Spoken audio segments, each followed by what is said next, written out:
Hi, I've got a case study for you today that's a simple one, but I think it's a really neat little story. We did this as a mock-up for a client for a loan officer in Texas, and in his market right now, he lives near a university. There are a number of people buying homes for their children to live in while they're at school for 5 years. So if you live in a college town or if you have people that might be buying properties for short-term kind of investment properties, this is how you'd set up that kind of a case and help someone look at this. In this case, they wanted to look and see if this made sense for them. So I put the case together, and we're using this name, Jim and Martha Zane. And we set up as a second home purchase. You could do it as just a standard purchase if you want. Contract price for the property they're looking at is $250,000. Under the details, we decided that we're just going to leave the existing house off for now. They have $250,000 in their savings account today, so they could pay cash for the home. So they were looking to see if this makes sense to buy this home. That's one of the questions that they had. Is this a good financial decision? And should they borrow or should they pay cash? That was another possible consideration for them. So we're going to say that they have that ability to pay cash if they want to.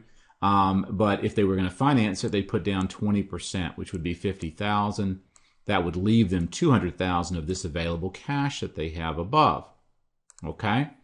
So the client has $400,000 a year in gross annual income. They're in a 35% bracket there. Both clients have around a 740 credit score.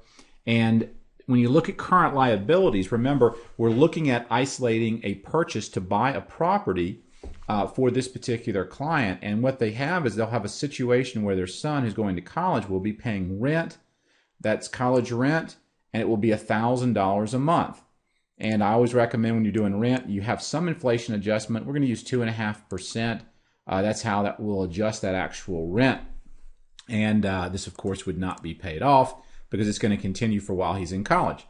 So then the real question becomes, as we look at this, should they buy a new house for the children to live in with rental income from other students? They estimate that he would be paying $1,000 a month for a bedroom that he would share with others.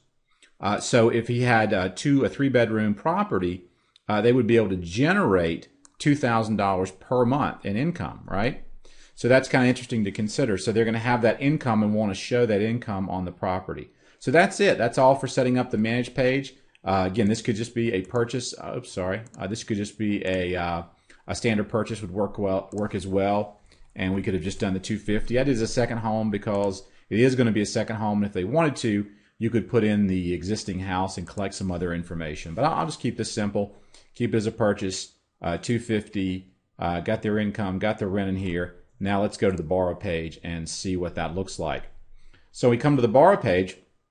Here's how we set it up. They've got current liabilities of $1,000 a month. That's the current rent. And they were interested in a 15-year fixed. And the loan officer in this situation recommended a 5-year ARM. And that was a smart recommendation because remember, in this situation, the client was going to keep the home for the time their kids were going to be in college, which in this case they were estimating to be 4 to 5 years max. So with a 5-year ARM, he was able to take them from a 4.25% on the 15-year fixed, which was what they were looking at, to a 3.5% on a 5-year ARM. So that's what we're comparing here: 80% LTV, $200,000 loan amount, 4.25% on a 15-year fixed, or 3.5% on a 5-year ARM. On each of these, you'll notice on the payment, we've got a 2.5%, which is for property taxes, and as well as covering some of the other incidentals, and homeowners insurance at 0.60. So, you know, we got some pretty steep taxes and insurance, but they're reflected here in this payment. So what are the 3 questions that the client would really need to know? Well, they'd need to know from a transaction cost standpoint, how would this work? Well, in the current situation, remember the current situation is do nothing. You have $250,000 available. If you don't buy this property, you'll still have $250,000 available. If you bought it on the 15-year fixed, okay, you would be purchasing at $250,000. We got a loan of $200,000. That's green. That's money coming in. You would need to put $50,000 down as a down payment. There's some points here, 1%, and there's also some closing costs. So we got $37,000 to $32,000 as a total closing costs. So the client's going to need $53,732 if they buy this with a 15-year fixed. And you'll notice the 5-year is exactly the same, 53,732. They have 250 available, so their net cash at closing will be 196,268. So setting it up this way, what I'm able to show the client is from a first question standpoint, you have the cash available, and if you go with either of these two scenarios, you're going to get to keep $196,268 of your cash, which you could leave in an investment account or do something else with. Now the second question becomes, what is the cash flow impact? We know that if we don't buy this house, we're going to be spending $1,000 a month, right? I can see in my current scenario here, I have $1,000 a month going out as negative cash flow. And you'll notice we're going to expand this because we want the after-tax impact, because this is going to create a tax adjustment for the client. And we also have rental income. So if they don't buy this property, they'll have $1,000 going out and nothing coming in. If they buy this property, they'll have $2,151 a month going out for the payment and $1,544 a month going out for the payment, but they'll have $2,000 a month coming in for the rental income. So we can actually see that this looks bad. The $1,000 rental income is going to be $2,151 or $1,544, which is negative. That means I'm going to spend an extra $1,151 or an extra $554 a month to do this. But when I compensate for the $2,000 in rental income and I compensate for the tax adjustment, the tax savings of owning this as a second property, then I've got positive $279, positive $842 net here. And if I add that all up, I'm actually generating $1,279 a month in positive cash flow on the 15 or $1,842 a month positive cash flow on the 5-year arm. Now ask yourself, if you were this client, so far, how are we doing? Of the $250,000 you have, there's $196,268 left. And from a cash flow standpoint, we're taking you from negative $1,000 to positive $1,279 or positive $1,842 based on this scenario. If you said, well, there may be some other expenses they want to factor in, such as utilities and things like that, then the way to adjust that is just drop the rental income.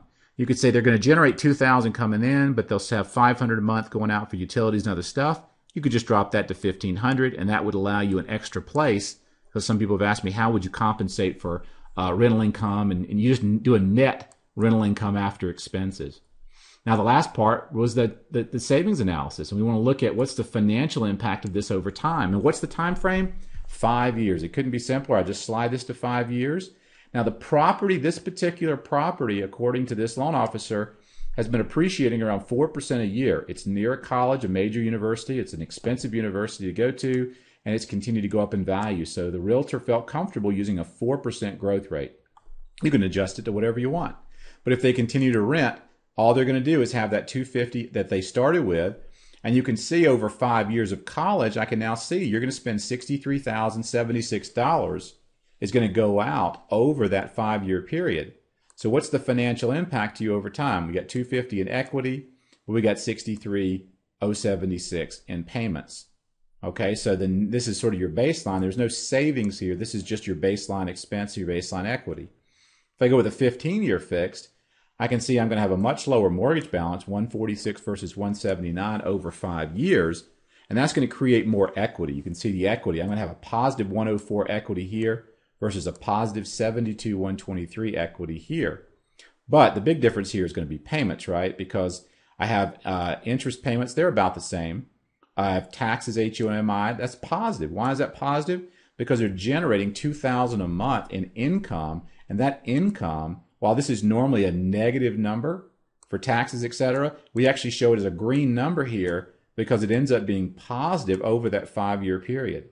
The principal payments that they pay down, 53 versus 20. So you can see there's a lot more principal being paid down here. Tax savings, 23 versus 22. So this is normally a lower tax savings, but the rate's so much lower here. This seems like a good deal. The payments here, negative 14 versus, this is positive 14 because it's green, or positive 49 for the 5-year arm. So when I look at the difference here, 77 versus 113, I net it all out. And that's the beauty of this. You could go into all this detail with a client if you want. But I tell people, if you're not familiar with this, most of your clients don't care. Just go right to the net numbers. I can give you 3 net numbers. You've got 250. We're going to leave you with 196. You're spending $1,000 a month. I could put 1279 or 1842 in your pocket based on your scenario. From a wealth perspective, if you go with a 15-year fix, it's going to increase your wealth by about 182. on the 5-year ARM by about 185 over 5 years. So it's not a huge difference, but if you're this realtor and you're this client, you got to be pretty excited about this, because this is telling me that over a 5-year period, this is a pretty good deal. Let's just say that they said, well, what's a worst case? We buy it and there's no appreciation. We just sell it at the end of 5 years for the same amount we paid for it, $250,000. How quick was that? With one little thing here, I can show them that the savings over 5 years, 127 and 129, they're still much better off because of this positive cash flow, tax savings, and the fact that they're actually building equity up and principal repayments. Either way here, both of these are a winner. It's just a matter of netting out. Would you rather have the 1842 in cash flow, which is giving you more cash flow and less principal, or have less cash flow but know you're building more principal? You know, my personal recommendation is you go with the cash flow, because in 5 years you're going to sell the property anyway. You're going to get all that equity back. So, you know, keep control of the cash flow and go with something like a 5-year ARM. And I do like the much lower interest rate as well. If this was my client, I'd be talking to him seriously about the 5-year ARM at 3.5%. But you can imagine how the realtor is going to be excited, the loan officer is going to be excited, and you can clearly answer that question for the client. Should they consider buying this property for their child while they're in college for 5 years? You might be able to say, look, this could offset your tuition by over $100,000 over that 5-year period, and that's a pretty good deal. Hope this helps. Just one more interesting way, a very practical application of using the tool to answer those key questions for the client. And of course, from here, you would simply go over to your present page and present it to the client in one of 3 different ways: as a PDF, by publishing it as a website to them that they can view, or share your desktop and show it to them right over the screen. Have a great day.